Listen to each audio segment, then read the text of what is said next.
Hello and welcome to a lesson on calculating sales tax. So specifically today our goal, I can use my understanding of percent, so that's from yesterday's note, and I can calculate sales tax. Alright, so that is going to be the big or the major thing we're looking at today, is being able to use what we did yesterday in order to calculate tax. So the one thing I am going to do, we are adding on an extra step here. We're doing final cost, but you're going to find that final cost, that's the least of the difficulty, if there are any here. So the process to find final sales tax. So as you purchase items, so 1, 2, 3, so as you're going through and purchasing items, the till will calculate a subtotal. Oops, not total. And if you look on any receipt that you've done, if you go to Walmart or Zellers, it'll give you a subtotal. It'll have a taxes line, and then it'll give a total. That all comes out in the printout. So I just want to come up with the steps or process here. So the first thing we need to do is determine subtotal. Determine the subtotal. And that's if not given. Now today I'm pretty sure I'm giving all the subtotals today, so you don't have to worry about that. That's looking ahead or looking at a future lesson. So we determine the subtotal if it's not given. We calculate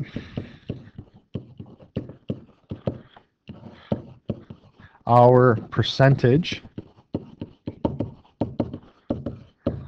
of the total.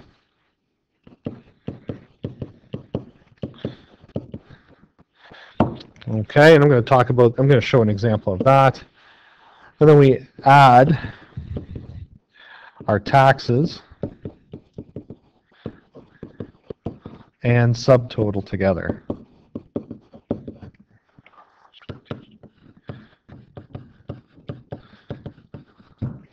Okay, and this line here, this is really the taxes line, step number 2. So that's the process. If the subtotal is not given, we're going to have to calculate it. We're then going to calculate the tax on that subtotal, and then we're going to add the taxes and the subtotal together to come out with our final cost. So that's basically what we're looking at in this particular lesson. All right. So to the examples, and as I said yesterday or the previous video, taxes are different depending where you are, and there's a wide range of taxes. So as you go, for example, across the border, Michigan has a tax rate of 11%. I believe here we are currently at 13%. Florida, I believe, is in the 9% range. So every state's a little bit different, so taxes are a little bit different. So original price is $4,200. Okay, so we're down. We've bought some Wi-Fi equipment. Cost $4,200 for our car.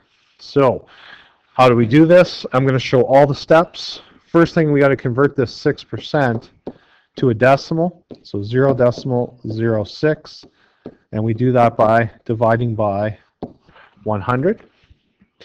We then take that 0.06, our decimal, and multiply the 4,200, and we end up with 0.06 times 4,200, 252. So final cost,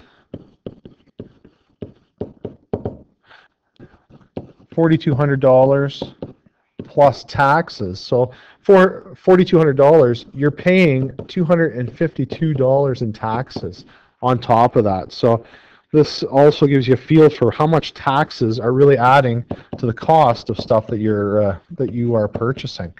So if you are buying something for $4,200, you're paying $250 more to buy it because of those taxes. So just keep that in mind. Now let's look at something maybe a little bit more common for you at your age right now, $34.50. So you know, whatever you ended up purchasing for that. Let's talk about how much it's going to influence your final cost here. So again, we need to convert to a decimal, 0.09 multiplied by the total.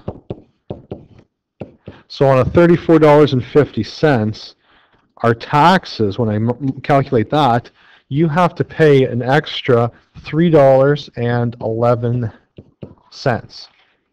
Okay, so $34.50. Now you're being charged an additional $3 here. So your final cost is our $34.50 plus $3.11. So that means we're going to be paying $37.61. All right, so just $34.50, 9%. That's lower than what we pay in taxes. So where we are right now, you'd actually be paying more than $3 for that purchase. Now, I'm going to stick a 13 in here because I believe that's what it is right now, just to give you a feel for it. Now, $12,450. So let's look at that as maybe your first car, used car.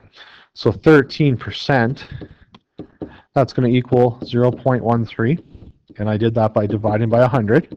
So I move my percent to a decimal. I then take that decimal value and I multiply it by our total. And what we find is that if you buy a car, you are going to have to pay an additional $1,618.50. So $1,618.50. So our final cost. Okay. It is the price of the car, the subtotal, plus that extra. So we have the $12,450. We end up with, you end up paying $14,000 for the car. So what you need to keep in mind when you're saving money to buy a snowmobile, to buy a motorcycle, to buy a car, you can't just stop saving at what the tag value is. Okay? If you know the car costs $12,450, you can't stop there. You have to actually keep saving, because with taxes and insurance and everything else, but taxes alone, this car is actually $1,600 more than what was on the tag. All right, so keep that in mind when you're buying or planning on buying something and saving up. One last example then for your note. Original price is $75.25, 8% tax, 0.08. We're dividing by 100. That 0.08 then, we multiply it by 75.25, and we find out that it's a $6.02 extra. So you're paying $6 more. And again, this is not the rate we pay here where we are. Our rate is a lot higher than that. So our purchase for $75 item, I'm trying to think what might be $75, like a MP3 player or a phone or something like that. You know, you're paying an extra $6, and actually we're probably paying closer to $10 on that. So keep that in mind. Taxes add more than you expect when you sit down and think about it. All right, so our final cost here would be the $81.27 is what the final cost would be. So just be careful when you are planning on saving for items, because they don't always turn out to be the cost you think they're going to be, thanks to those pesky taxes. All right, process we talked about using the skills yesterday. This is what you did yesterday. We just didn't call it money in the previous lesson. So just changing percent to a decimal, taking that decimal, multiplying it by the total. Now we add it to the original total because we're talking about money, so we're looking at final cost. So it's the combination of your subtotal and your taxes. All right. Anyhow, that's the end there. Good luck with the homework, and we'll see you later.